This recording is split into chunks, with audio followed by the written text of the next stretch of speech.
नमस्कार, मैं हूं संजय शर्मा। आप देख रहे हैं 4 PM न्यूज नेटवर्क। अभय द्विवेदी जी ने आज मुझसे बातचीत करते हुए बहुत रोचक, बहुत मजेदार चीजें कही। उन्होंने कहा कि वक्त आ गया है, कांग्रेस को भी एक अमित शाह चाहिए। डी के शिव कुमार छोटे अमित शाह हैं, लेकिन अपने राज्य तक सीमित हैं। बड़े परिप्रेक्ष्य में अब कांग्रेस को एक रणनीति बनाने के लिए एक अमित शाह को तलाशना ही होगा। प्रियंका गांधी के लिए उन्होंने कहा कि प्रियंका गांधी बहुत अच्छी वक्ता है, पार्लियामेंट में आ गई हैं, सीन बदलेगा। और महाराष्ट्र के मुख्यमंत्री को लेकर उन्होंने बहुत अजब गजब आंकड़े दिए हैं। बहुत सारी बातचीत है। आपसे रिक्वेस्ट है, पूरी सीने का चैनल को सब्सक्राइब करिएगा। और एक रिक्वेस्ट और है, मैं कई बार 4 PM म्यूजिक का जिक्र कर चुका हूं।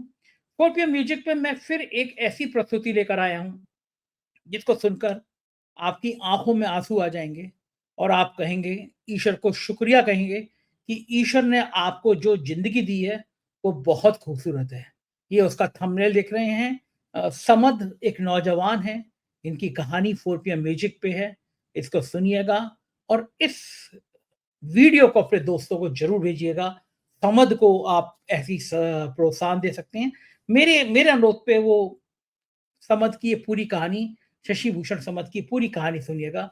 देखिएगा हिम्मत किसे कहते हैं, जीवट तक किसे कहते हैं। 4 PM म्यूजिक को भी सब्सक्राइब करिएगा। चलते हैं अभय दुबे जी के पास। अभय जी, किसी ने नहीं सोचा था कि महाराष्ट्र में ये होगा और झारखंड में भी यही होगा। महाराष्ट्र में सुपर फास्ट ट्रेन की तरह से रिजल्ट आया और झारखंड में भी हेमंत सोरेन का जलवा रहा। मैं बिना किसी और डिटेल्स के मैं आपसे पूछना चाहूंगा कि इन नतीजों पे आपकी क्या राय है? देखिए, ये नतीजे दो बातें साबित करते हैं कि देश में चुनाव जीतने का एक मॉडल बन गया है। जो लोग उस मॉडल को होशियारी से, चालाकी से और सक्षमता के साथ लागू कर पाते हैं, वो चुनाव जीत जाते हैं। और जो लोग इसको लागू करने में गलतियां करते हैं, वो चुनाव हारते हैं। अच्छा, ये बिल्कुल ऐसा सब कई चुनावों का अगर आप विश्लेषण करें तो आपके सामने ये स्पष्ट हो जाएगा। ये मॉडल क्या है? ये मॉडल तीन बातों पर आधारित है। पहली बात तो ये है कि आपको चुनाव लड़ते समय सरकार में होना चाहिए, क्योंकि सरकार में होंगे तभी आप लोगों को रेवड़ी बांट पाएंगे। विपक्ष में होंगे तो आप आश्वासन देंगे, सरकार में होंगे तो लोगों के हाथ में पैसा रख देंगे आप, जैसा कि महाराष्ट्र में हुआ। अगस्त में उन्होंने माझी लाड़की बहन योजना लागू की। अब देखिए, लाड़की क्या 1,500 रुपए महीने देंगे वो एक महिला को, यही तो है ना। 1,500 रुपए महीने का मतलब क्या हुआ? 50 रुपए रोज। तो कोई बहुत बड़ी रकम नहीं है, लेकिन देश में चूंकि गरीबी बहुत है, बड़ी रकम क्या, मामूली रकम है, टुकड़ा है एक, मतलब ये रोटी रोटी एक रोटी भी नहीं है, रोटी का एक टुकड़ा है। और उन्होंने चुनाव आयोग की मदद से, चुनाव आयोग पक्षपाती है अपना, चुनाव आयोग की मदद से उन्होंने चुनाव को पीछे खींचा, ताकि लोगों के हाथ में चुनाव होते होते अगर सितंबर अक्टूबर और बीच में एक दिवाली बोनस करके 3 किस्तें लोगों के हाथ में पहुंच जाए। 94,000 परिवारों को उन्होंने लड़की बहन योजना के तहत पैसा पहुंचाया 3 बार। 94,000 लोगों को पहुंचाया, समझ लो 94,000 परिवारों को पहुंचाया। इससे उनके पक्ष में माहौल बना, जनता की हमदर्दी उमड़ी। एक और बात साहब, जब योजना नई होती है तो जब जो पैसा दे रहा है उसके प्रति व्यक्ति ज्यादा कृतज्ञ होता है, कि नई आमदनी शुरू होती है। योजना पुरानी हो जाती है, कृतज्ञता समाप्त हो जाती है, फिर वो वोट नहीं मिलते उसके बदले। जैसे वो उज्ज्वला योजना के बदले भाजपा को वोट नहीं मिलता, शौचालय बनवाने के बदले भाजपा को वोट नहीं मिलता, ये सब चीजों के बदले वोट नहीं मिलता भाजपा को। नई योजना है उसके तहत वोट भाजपा को। यही आप झारखंड में आप देखिए, झारखंड में भी अगस्त में ही हेमंत सोरेन ने मैया योजना लागू की, मैया सम्मान योजना लागू की। वो क्या दे रहे हैं? 1,000 रुपए महीना दे रहे हैं, नहीं 33 रुपए 33 पैसे दे रहे हैं एक दिन के। उनको भी वही लाभ होता हुआ दिखाई पड़ता है जो लाभ यहां होते हुए दिखाई पड़ता है।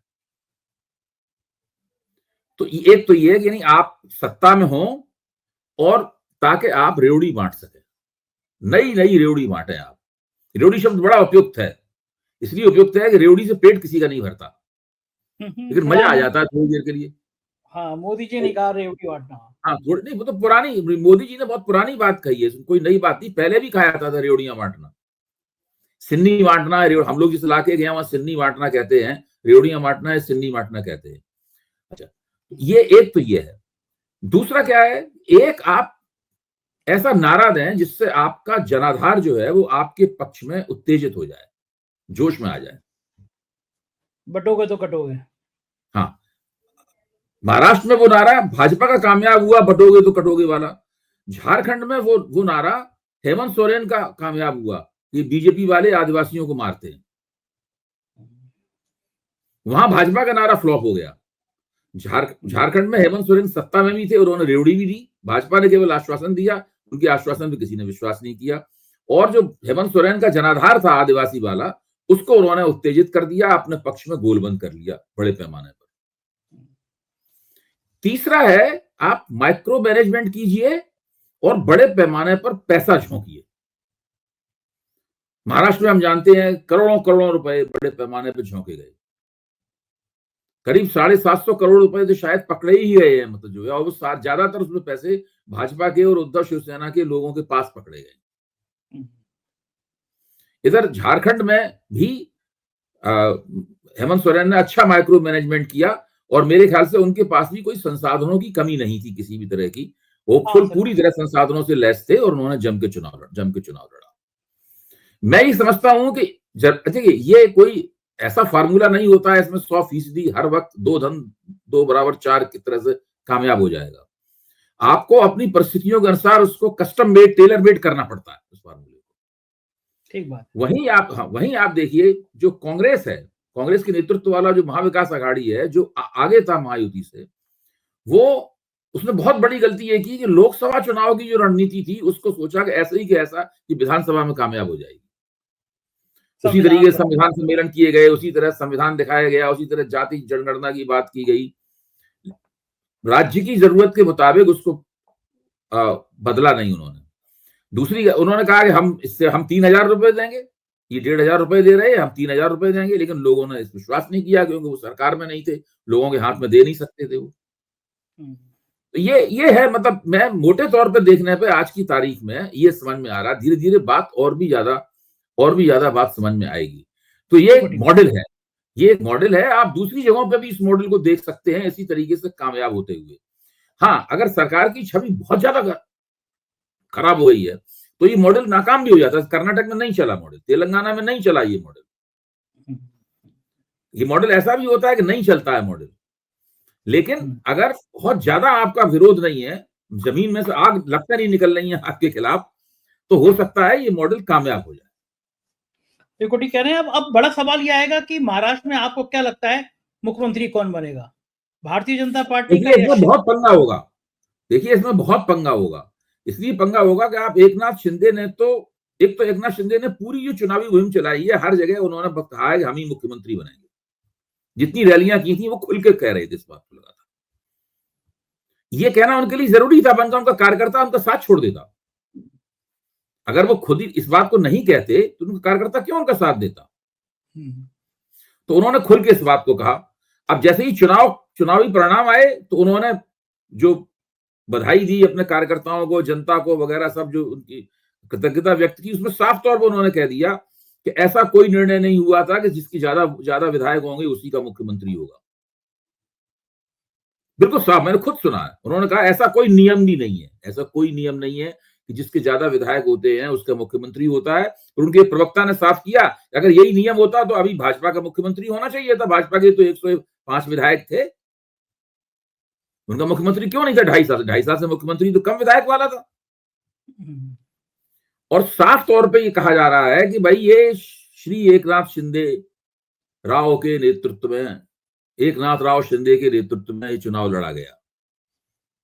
अब सर्वे पे आइए आप, जो एक्सिस माई इंडिया ने सर्वे किया कि सबसे ज्यादा लोकप्रिय कौन है मुख्यमंत्री पद के लिए, तो उसमें 30% रेटिंग जो है वो शिंदे की आई। फडणवीस की रेटिंग उससे पीछे थी। तो शिंदे तो मुख्यमंत्री बनने के लिए बिल्कुल तैयार है। अब शिंदे की दिक्कत यह है कि भाजपा के पास सीटें आ गई हैं बहुत। भाजपा के पास 133-35 सीटें आ गई हैं, 90% उसका स्ट्राइक रेट है। तो भाजपा को मुख्यमंत्री बनने से रोकना थोड़ा उनके लिए मुश्किल है। वो तभी रोक सकते हैं जबकि एक तो अजित पवार बहुत मजबूती के साथ दें उनका, दूसरे इधर उद्धव ठाकरे के जो विधायक हैं वो सब कूद के इधर चले आए पूरे के पूरे, मतलब कुछ इस तरह का हो, कुछ असाधारण किस्म का घटित हो, तभी भारतीय जनता पार्टी से मुख्यमंत्री पद वो छीन सकते हैं। लेकिन मुख्यमंत्री पद पर झंझट बहुत होगा। क्या लग रहा है 3 दिन बचे हैं, 3 दिन के अंदर सब कुछ फैसला होना है? मेरा मानना यह है कि वो भाजपा मुख्यमंत्री बना लेगी, क्योंकि भाजपा इतनी बड़ी, इतनी ताकतवर पार्टी हो गई है, उसे तो केवल 10-11 विधायक चाहिए अपनी अकेले बहुमत प्राप्त करने के लिए। फिर से उद्धव ठाकरे के विधायकों में इधर आ जाएंगे नहीं, तो कोई अभी निर्दलीय जीते हैं, वो आ जाएंगे। और इनके ही शिंदे की पार्टी में और पवार की पार्टी में भाजपा के लोग उनके टिकट पर चुनाव लड़ रहे थे, उनमें से कई जीते होंगे, अभी पता नहीं है। वो लोग, जैसे वो शायना एनसी तो हार गई अपना चुनाव, वो 28,000 वोटों से पीछे चल रही थी, वो भी एक इसी तरह की उम्मीदवार थी। लेकिन बाकी लोग तो आ जाएंगे। तो भाजपा जो है काफी मजबूत स्थिति में है, उसके लिए 144-45 विधायकों की जुगाड़ करना कोई मुश्किल बात नहीं है। मुश्किल नहीं, काफी सरल है, 1 घंटे में कर लेंगे जुगाड़ इसकी। हाँ, ठीक बात है। दूसरी बात एक चीज और है ना, जब पवार को लिया गया तो शिंदे नहीं चाहते थे कि पवार सरकार में आए, आपस में संबंध भी अच्छे नहीं बताए जाते हैं। शिंदे मना करेंगे तो पवार सपोर्ट कर देंगे अब तो आके बीजेपी को, उनको क्या। बिल्कुल। और देखिए, पवार के खिलाफ बहुत मुकदमे हैं अभी भी। पवार का हाथ जो है वो मुकदमों के नीचे दबा हुआ है। भाजपा कंट्रोल में है पूरी तरह। भाजपा, अगर किसी के शिकंजे में पवार हो सकते हैं तो वो बीजेपी के शिकंजे में हो सकते हैं, अमित शाह के शिकंजे में होंगे। फिर दोबारा डिप्टी सीएम बन जाएंगे। हाँ, बिल्कुल बन जाएंगे। और ये ठंठन गोपाल रह जाएंगे शिंदे साहब, अगर उन्होंने विरोध किया जाता तो। इसमें भाजपा की ही सरकार, भाजपा के नेतृत्व वाली सरकार में भाजपा के मुख्यमंत्री की सरकार बननी तकरीबन तय लग रही है मुझे। लेकिन शिंदे साहब थोड़ा हंगामा करेंगे, लेकिन उनको चुप करा दिया जाएगा। अपना थोड़ा वजन भारी करेंगे। हाँ, वो हंगामा करने से उनको सौदेबाजी में मौका, सौदेबाजी की सुविधा होगी कि भाई हंगामा करेंगे तो उप मुख्यमंत्री पद तय हो गया, फिर साथ में गृह मंत्री बना दो, हमें ये वित्त मंत्री पद दे दो, ये सब बातें होंगी। सही बात है। लेकिन शिंदे भी तुरुप का पत्ता निकले, किसी को उम्मीद नहीं थी कि शिंदे इतना बढ़िया परफॉर्म करेंगे, लग नहीं जाता। देखिए, इसमें आप देखिए कि इसमें शिंदे, जब महिलाओं के पास वो रुपया पहुंच रहा था 1,500 रुपए, तो कई सर्वे करने वाली एजेंसियों के लोगों ने उनसे पूछा कि ये कौन दे रहा है आपको रुपया, तो वो ग्रामीण औरतें ये तो नहीं बता पाई कौन दे रहा। नहीं, वो एक दाढ़ी वाला आदमी जो टीका लगाए हुए उसकी तस्वीर होती है।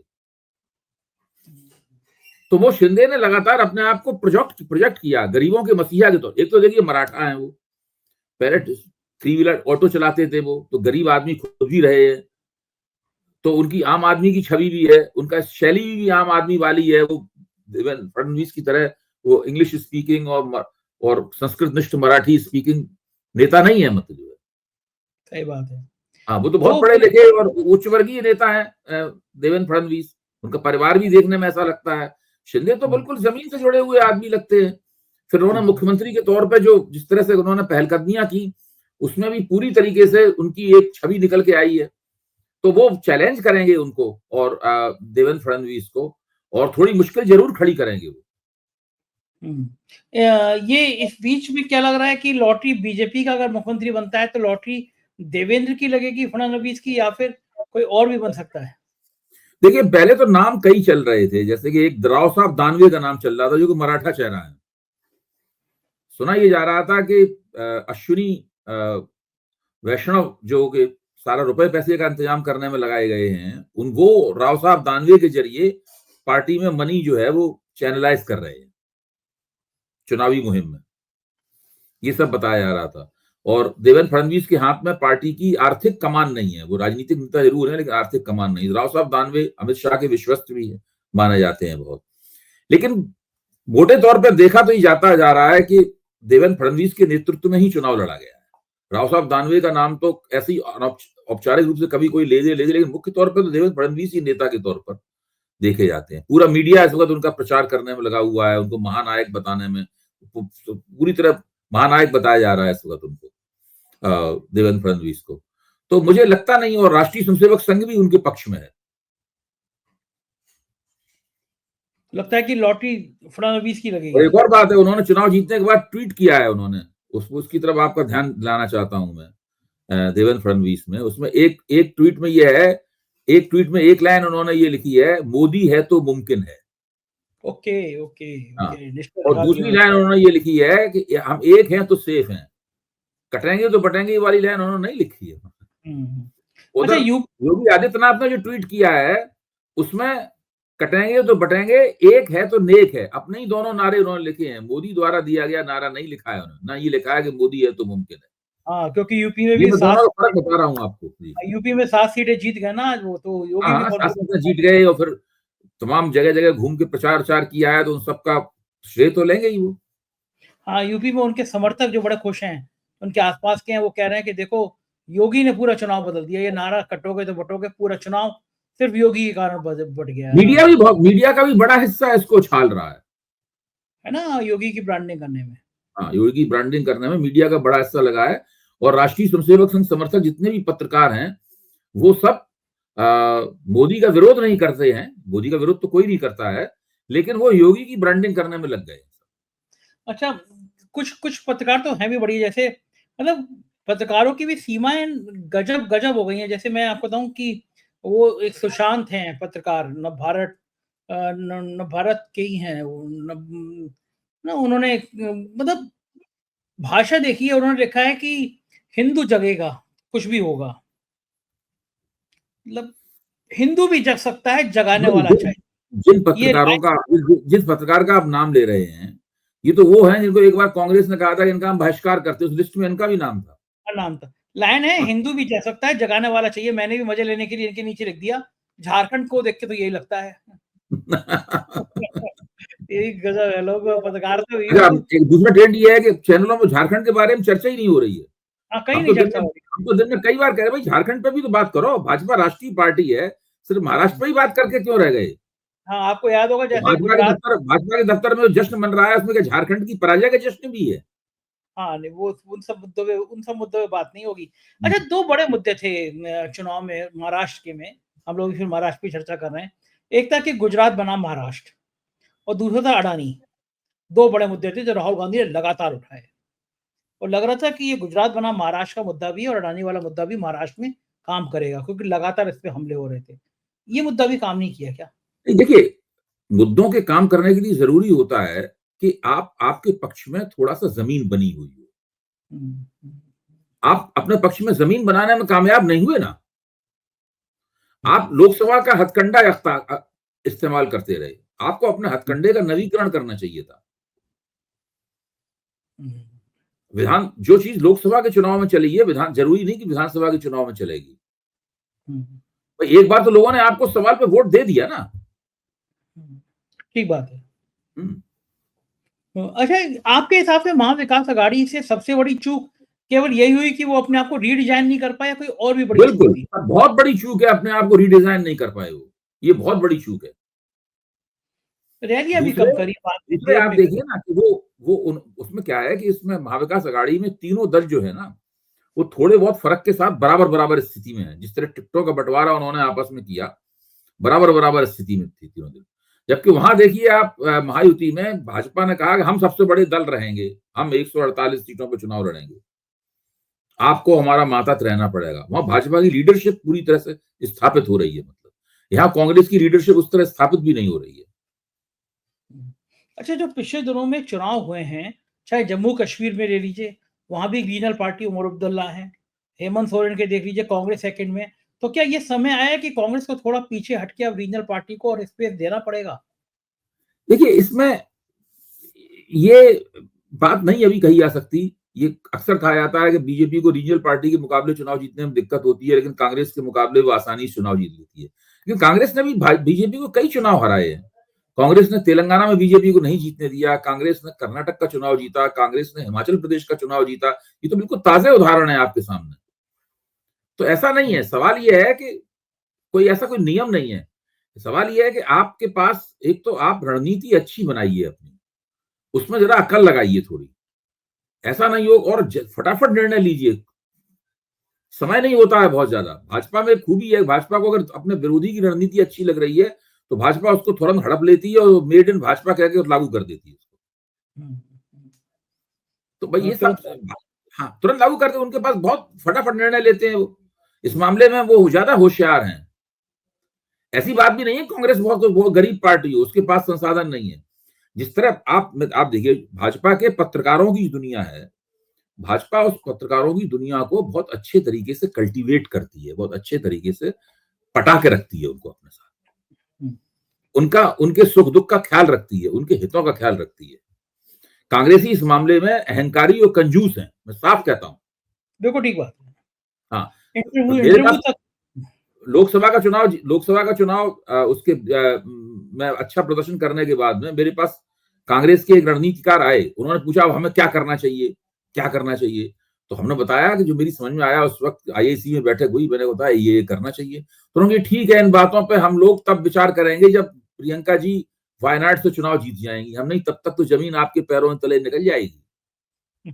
वही हुआ, वो आज वायनाड से चुनाव जीती, अब तक कांग्रेस 2 बड़े चुनाव हार चुकी है। एग्जैक्टली वही हुआ जो मैंने कहा था। बिल्कुल। अब मुझे वो याद आ रहा है, जब वो भारत जोड़ो न्याय यात्रा चल रही थी, तो एक सुझाव ये आया कि भाई मेन स्ट्रीम मीडिया तो आपको दिखा नहीं रही है, तो यूट्यूब चूंकि सोशल मीडिया पे बहुत ज्यादा छा गए हैं और बहुत ज्यादा सुना जाता है, तो कुछ बड़े यूट्यूबर्स को बुलाकर उनका इंटरव्यू दीजिए। तो उनकी मीडिया की टीम ने क्या, सोशल मीडिया की टीम या मीडिया की टीम ने क्या सुझाव दिया कि आइए आप, हम राहुल जी के संग आपका इंटरव्यू होगा।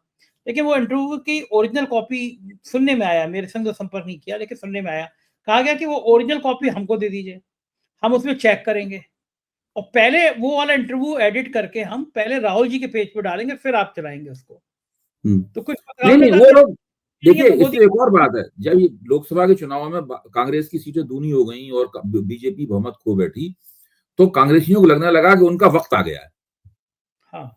और भाजपा की दुर्गत बिल्कुल तय है। अब भाजपा सिलसिलेवार चुनाव हारती चली जाएगी, हम जीतते चले जाएंगे, हमारा ग्राफ बढ़ता चला जाएगा, भाजपा का गिरता चला जाएगा। शुरू शुरू में लगा भी कुछ ऐसा, लेकिन आपने वही देखी, मैंने कहा नहीं, जब तक प्रियंका गांधी वायनाड से जीतेंगी तब तक तो आपके पैरों से जमीन भाजपा खिसका देगी, और खिसका दी उसने। खिसका दी, हरियाणा बिल्कुल लगी लगाई थारी निकल गई, महाराष्ट्र निकल गया, बड़ा राज कांग्रेस के अंदर स्ट्रेटेजिक डेफिसिट बहुत है, ये शब्द मैंने इस्तेमाल किया और कोई इस्तेमाल नहीं कर रहा है। रणनीतिक टोटा है कांग्रेस के पास बहुत ज्यादा। कैसे ठीक हो सकती है कांग्रेस, कैसे ठीक कर सकती है इस रणनीतिक टोटे? अरे भाई, आप कहें मैं अपना वेट गिराना चाहता हूं, तो आप दूसरा कोई आपके बिहाफ पे कसरत करके थोड़ी ना वेट गिरा सकता है आपका।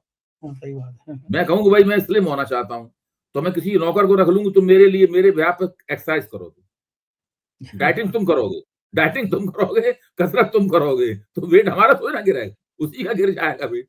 ये तो कांग्रेस को ही करना पड़ेगा अपना। हाँ, खुद ही प्लान करना पड़ेगा, खुद ही।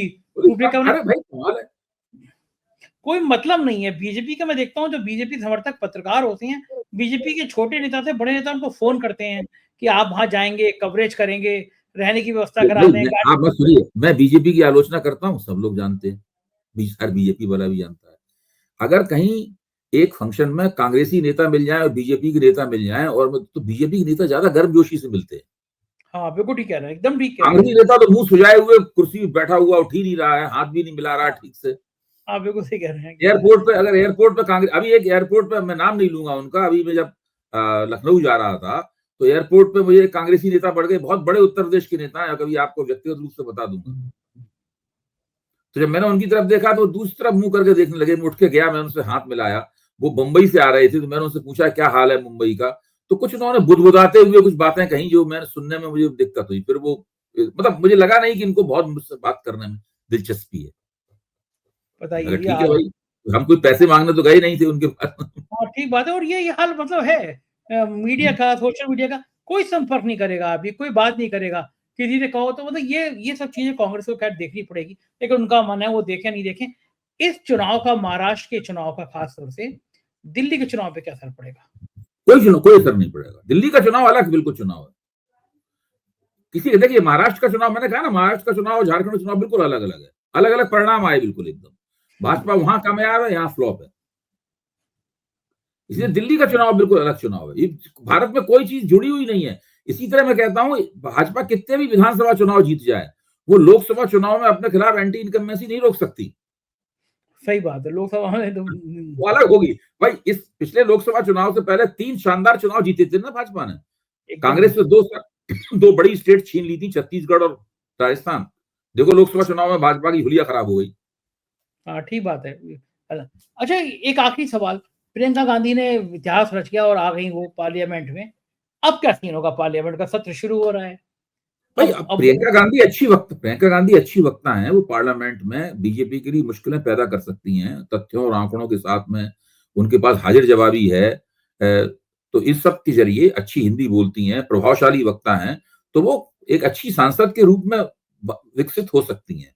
लेकिन मैं प्रियंका गांधी से बहुत अच्छे रणनीतिकार बनने की उम्मीद नहीं करता। उन्होंने आज तक ऐसा कोई भी प्रमाण नहीं दिया, इससे लगा कि वो बहुत अच्छी रणनीतिकार हैं। वो कांग्रेस की अमित शाह नहीं बन सकती। बिल्कुल बिल्कुल कांग्रेस को अमित शाह की जरूरत है। आप अगर बन सकते हो अमित शाह तो बन जाइए कांग्रेस के अमित शाह। मैं ये कह रहा हूं कि हाँ, प्रियंका गांधी कांग्रेस को दरअसल अमित शाह की जरूरत है। एक अमित शाह कांग्रेस को मिल जाए ना तो वो सब ठीक हो जाएगा कांग्रेस का। मिल कैसे जाए फिर? वही बात, एक्सरसाइज तो खुद ही करनी पड़ेगी। वो मैं कह रहा हूँ एक्सरसाइज खुद ही करनी पड़ेगी, डाइटिंग भी खुद करनी पड़ेगी। डाइटिंग खुद करनी पड़ेगी। अच्छा, मतलब आखिरी सवाल, पूरे चुनाव में डीके शिव कुमार है, वो उनका क्षेत्रीय अमित शाह है। वो क्षेत्रीय कर्नाटक में बीजेपी कितनी ताकतवर है, सारे उपचुनाव जीत लिए कांग्रेस ने वहां पे। हाँ, वो आदमी है, कैंडिडेट आदमी है। अब ममता बनर्जी खुद अपनी अमित शाह है। हाँ, वो जीत गई सब चुनाव। ममता बनर्जी ने सबको, कांग्रेस को बिल्कुल, बीजेपी को बिल्कुल साफ कर दिया वहां पे पश्चिम बंगाल में। सब जीत गए सारे चुनाव। अच्छा, एक आखिरी सवाल, मैं फिर आखिरी सवाल पे आ जाता हूँ, बार-बार आखिरी सवाल कहता हूँ। पूरे चुनाव में आपने स्मृति ईरानी को कहीं देखा? मैंने नहीं देखा। नहीं, कुछ प्रकट हुई थी स्मृति ईरानी, लेकिन वो शायद दिल्ली में प्रकट हुई थी या यूपी में कहीं प्रकट हुई थी, लेकिन चुनाव में कहीं नहीं दिखाई पड़ी। वो भी गायब हो गई, वरना तो हर चुनाव में छाई रहती थी वो। नहीं, वो तो देखिए, ये सब हर आदमी की गोट पिट जाती है एक बार। राजनीति में भी बहुत तेजी से परिवर्तन हो रहे हैं। आप देखिए, यूट्यूब की दुनिया, सब चीजें बहुत तेजी से बदल रही हैं। अगर आप उस बदलती हुई दुनिया के साथ आप नहीं रहेंगे तो आपकी गोट पिट जाएगी, आप बैठे रह जाएंगे, ठंडन गोपाल हो जाएंगे। सही बात है। दुनिया में कल मैंने आपको डाटा भेजा ही था आपके शो का। देखा आपने कितना दुनिया के किन-किन देशों में देखा जा रहा था वो। मैं भी जब निकला, मैं भी सब चीजें इतनी तेजी से बदल रही हैं, कभी सिर भी चकरा जाता है कि हम इस बदलाव के साथ अपने आप को रख पाएंगे या नहीं रख पाएंगे। लेकिन कोशिश सबको करते रहना चाहिए।